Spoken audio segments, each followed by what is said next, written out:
لە کەناڵی ڕازگۆی پەیام کە لە هەموو موقعەکاندا موقیفی جوانتان بووە. من یەک قسەکەم کاتێک ئەو مفتیەی سووریا لە مزگەوتەوە باگی جیادش بەگەلی کوردەیە من پێی دەڵێم خوای گەورە ڕێزی لەم گەل و لەم خاکەناوە کاتێک بە کەشتەکەی نوعاڵێت لە شوێنێکی ئارام و لە شوێنێکی پیرۆزە لەنگەرگرەوەستەوە لە علە جوودی پاشان من پێی دەڵێم ئێمە مسلمانین لە پێش ئێوە ئەگەر ئێوەش مسلمانن خوا لە قورئانە فەرموێ وإن طائفتان من المؤمنين اقتتلوا فاصلحوا بينهما فإن بغت إحداهما على الأخرى فقاتلوا التي تبغي حتى تفيء إلى أمر الله.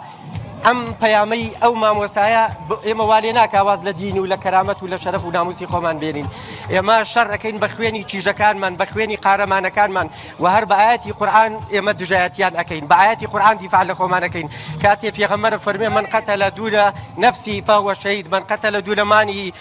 فهو شهید. ئێمەش بە شەهیدان و بە تێکۆشەرانی ڕۆژاوە هەموو گەلی کورد دەڵێن خوای گەورە ئەوانەی خۆشەوێ کە لە پێناوی دینەکەیە ئەجەنگن إن الله يحب الذين يقاتلون في سبيله صفا كأنهم بنيان مرصوص. أمش عزتي خوايا أم سرقوتنا خوا بمقلو ملتي بخشيوا دشر بارمان مقابل صدان لو جرو جانوراني لك هوي سرزمينوا كوان كرتو بورو خاني رجاوا بلان بإرادي أم قل مزنا رجاوا سركبي وباش الرجيج بو أم قل مسلمانيا نوي سلاح الدين كأوان ناكري مزايدة بسر يما وكن يما يارمتي دري أوان بني يما حزارتي